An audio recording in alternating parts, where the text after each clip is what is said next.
Hello बच्चों, good morning. कैसे हैं आप लोग? तो आज से हम अपनी जो नई पाठ्य पुस्तक आई है, जिसका नाम है, आप लोगों ने देख ली होगी, मैंने भेजी थी ग्रुप में, क्षितिज कक्षा 9 के लिए हिंदी की पाठ्य पुस्तक, इसका प्रारंभ करने जा रहे हैं। ठीक है, तो हमारा जो पहला पाठ है वो है पाठ दो बैलों की कथा।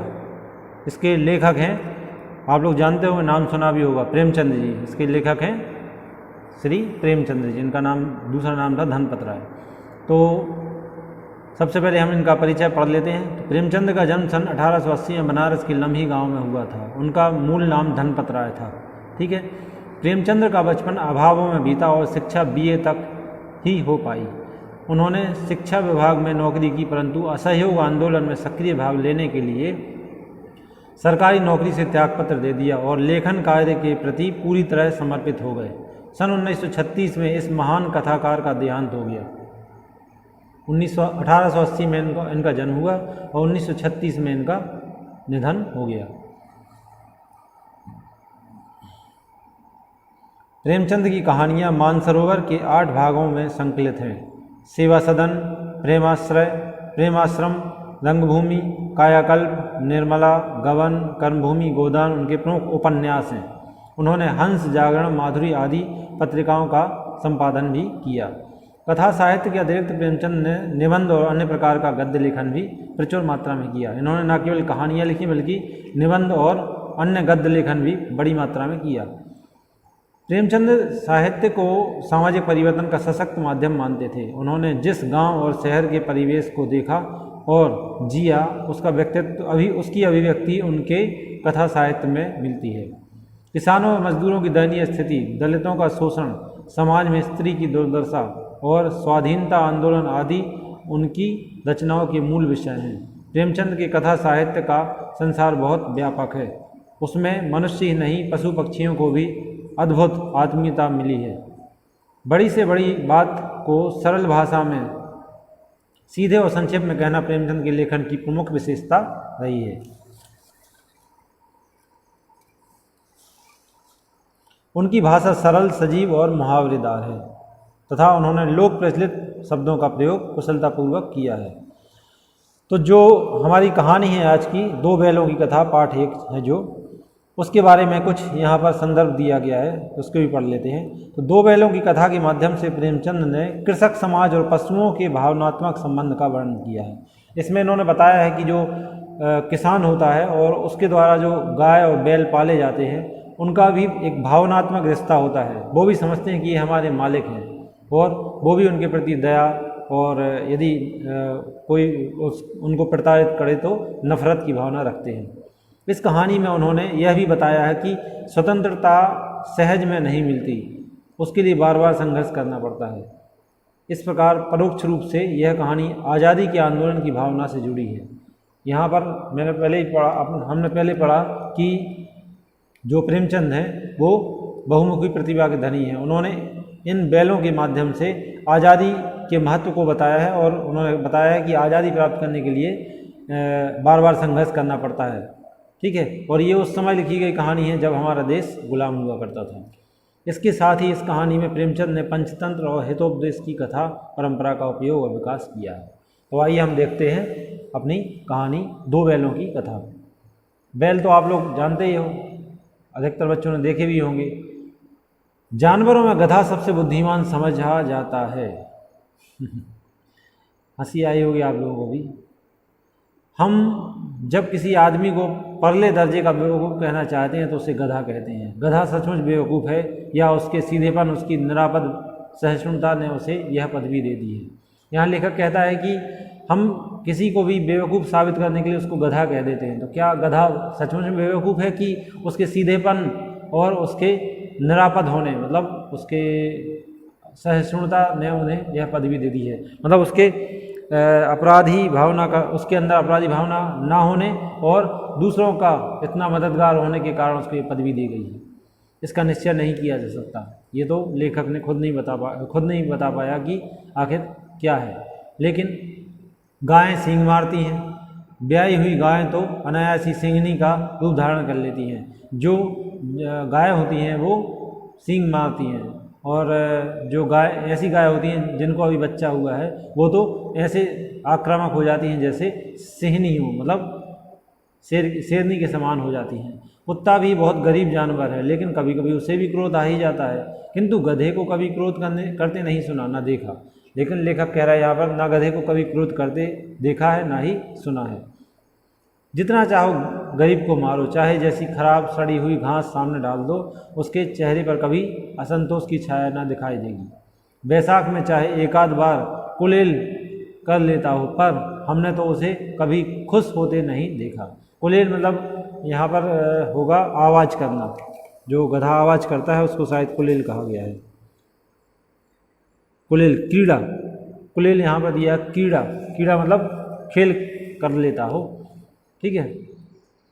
तो कुलेल कर लेता हो कहाँ, कब, बरसात में, पर हमने तो उसे कभी खुश होते नहीं देखा। उसके चेहरे पर एक विषाद स्थायी रूप से छाया रहता है। विषाद मतलब होता है दुख। उसके चेहरे पर हमेशा ही एक उदासी सी छाई रहती है जो स्थायी होती है। सुख दुख लाभ हानि किसी भी दिशा में उसे बदलते नहीं देखा। ऋषियों मुनियों के जितने गुण हैं वे सभी उसमें पराकाष्ठा को पहुंच गए हैं।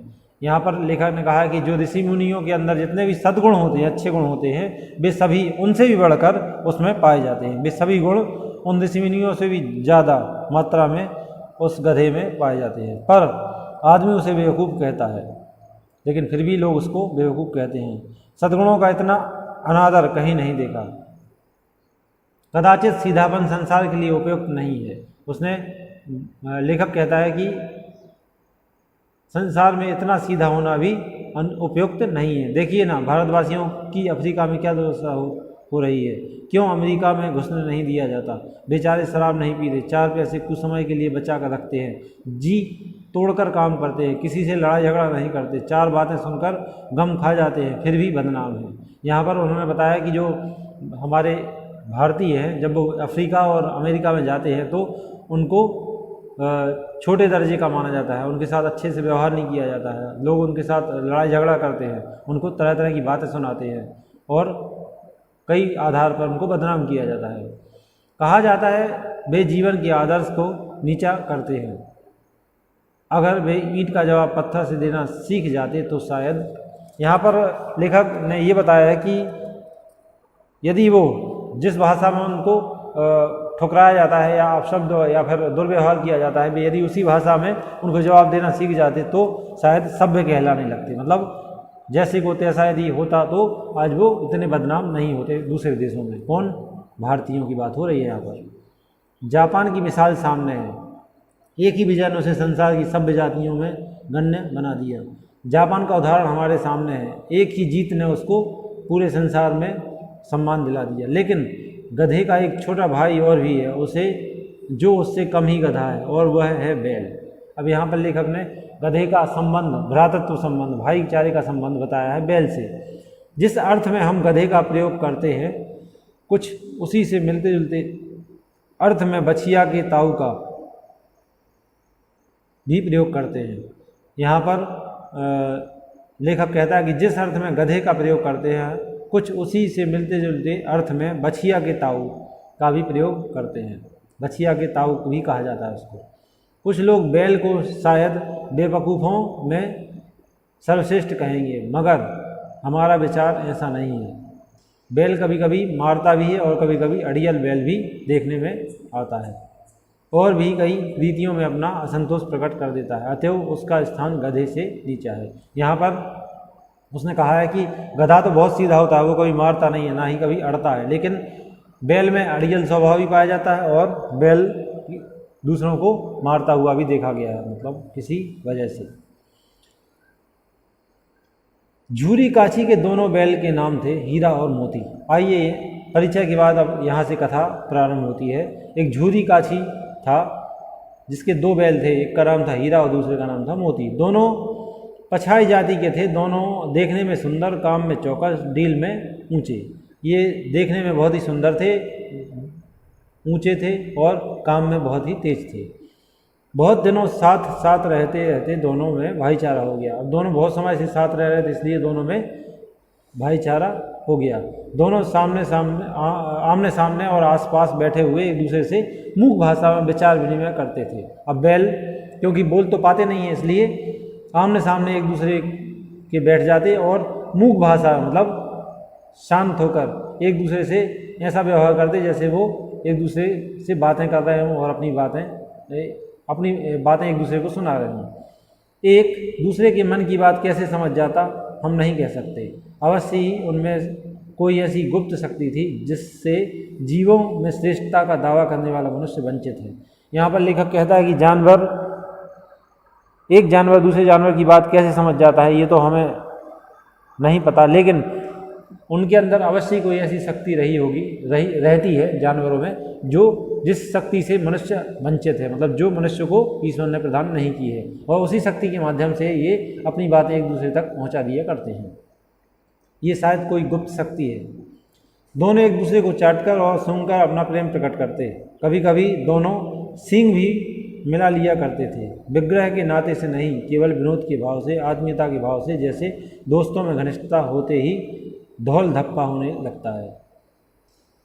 दोनों आपस में सींग भी मिला लिया करते थे, मतलब ये अटखेलियाँ होती हैं जो जानवर एक दूसरे के साथ किया करते हैं, लेकिन उन दोनों में प्रेम बहुत था और दोनों वो अपना प्रेम चाट कर सूंघकर प्रकट किया करते थे।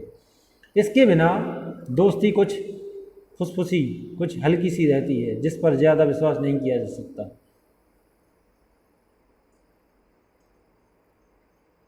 यहाँ पर लेखक ने दोस्ती का एक गुण बताया है कि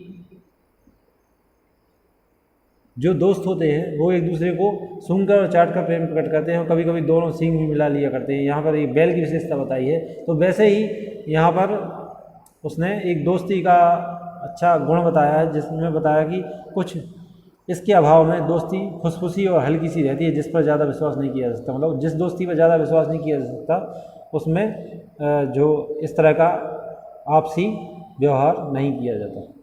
जिस वक्त ये दोनों बैल हल या गाड़ी में जोत दिए जाते और गर्दन हिला हिला कर चलते, उस वक्त हर एक की यही चेष्टा होती कि ज़्यादा से ज़्यादा बोझ मेरी ही गर्दन पर रहे।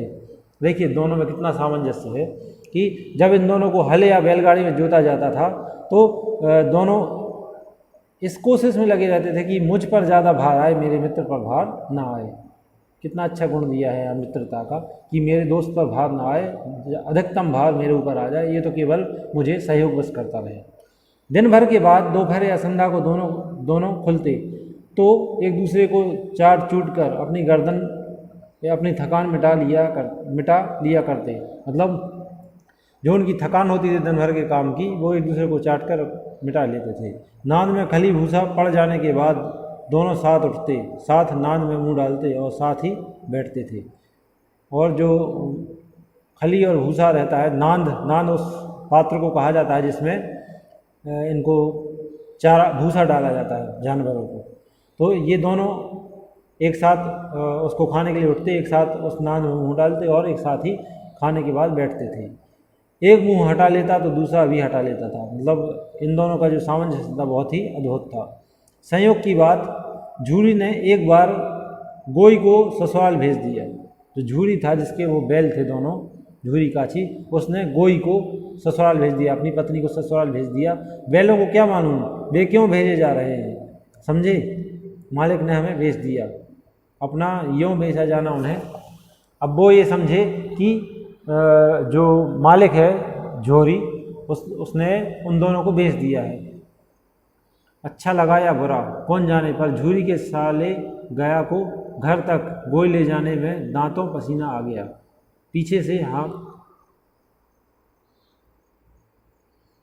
से हाँकता तो दोनों दाएं बाएं भागते। यहाँ पर गोई का मतलब शायद दोनों की जोड़ी है, बैलों की जोड़ी।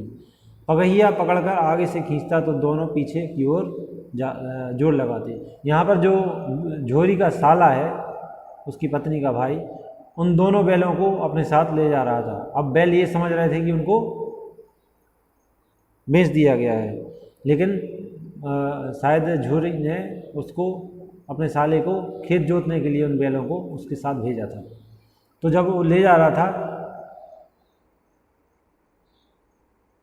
झूरी का साला जब उन बैलों को ले जा रहा था तो वो बैल ये सोच रहे थे कि अब हम इस घर से जा रहे हैं, तो उसको उन दोनों को ले जाने में बहुत परेशानी है, क्योंकि वो जब पीछे से हाँकता तो दोनों दाएं बाएं भागते, और जब पकैया पकड़ कर आगे की ओर खींचता तो वो दोनों पीछे की ओर जोर लगाते थे। मारता तो दोनों सींग नीचे करके हुंकारते, मतलब यदि मारने की गुस्से में उन दोनों बैलों को मारता भी था वो, तो दोनों हुंकार भर के उसको डराते थे। अगर ईश्वर ने उन्हें वाणी दी होती तो झूरी से पूछते, तुम हम गरीबों को क्यों निकाल रहे हो।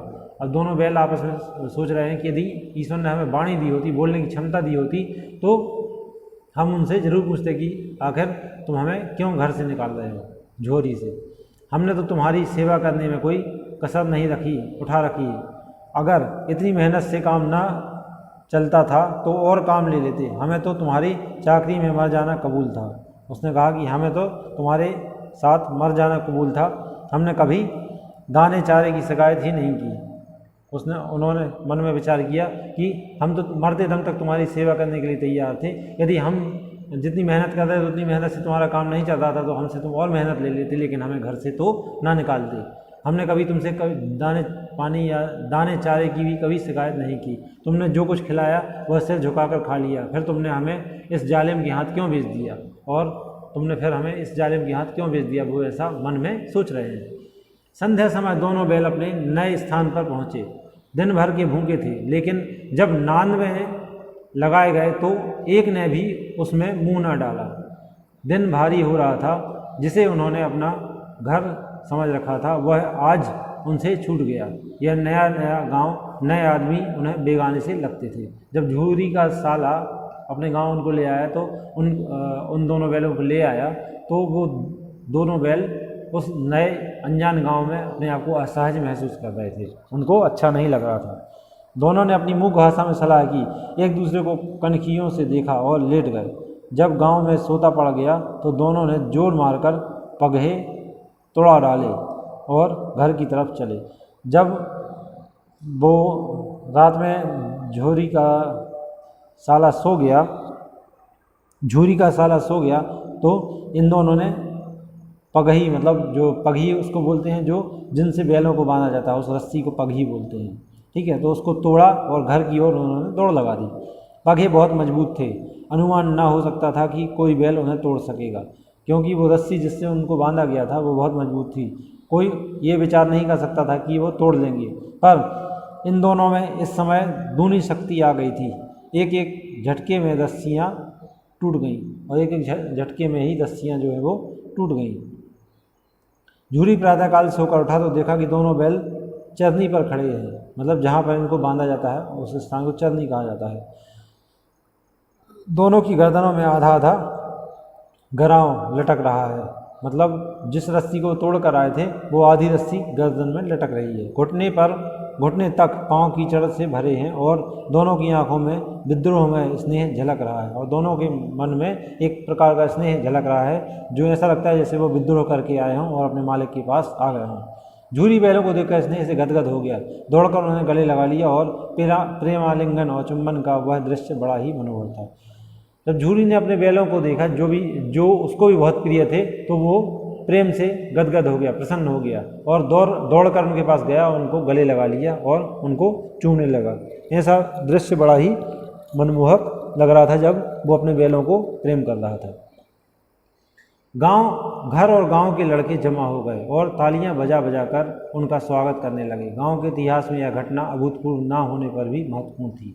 जो गांव और आसपास के घर थे उसके जो लड़के थे इधर उधर खेल रहे थे वो जमा हो गए और तालियां बजा बजा कर स्वागत करने लगे। किनका? उन दोनों बैलों का, हीरा मोती का। गांव के इतिहास में यह घटना अभूतपूर्व ना होने पर भी महत्वपूर्ण थी। बाल सभा ने निश्चय किया दोनों पशु वीरों को अभिनंदन पत्र देना चाहिए, और जो बाल टोली थी, जो बच्चों की टोली थी, बच्चों का ग्रुप था, उन्होंने ये डिसाइड किया कि दोनों वीर मतलब हीरा और मोती जो बैल थे उनको अभिनंदन पत्र देना चाहिए, मतलब उनका स्वागत सत्कार उनको पत्र देकर किया जाना चाहिए। कोई अपने घर से रोटियां लाया, कोई गुड़, कोई चोकर, कोई भूसी, और इस तरह उनका स्वागत करने के लिए वो कोई बच्चा अपने घर से रोटियां लाया, कोई गुड़ लाया, कोई चोकर जो आटा होता है वो लाया और कोई भूसी लाया। इस तरह उन्होंने उन दोनों बैलों का स्वागत किया।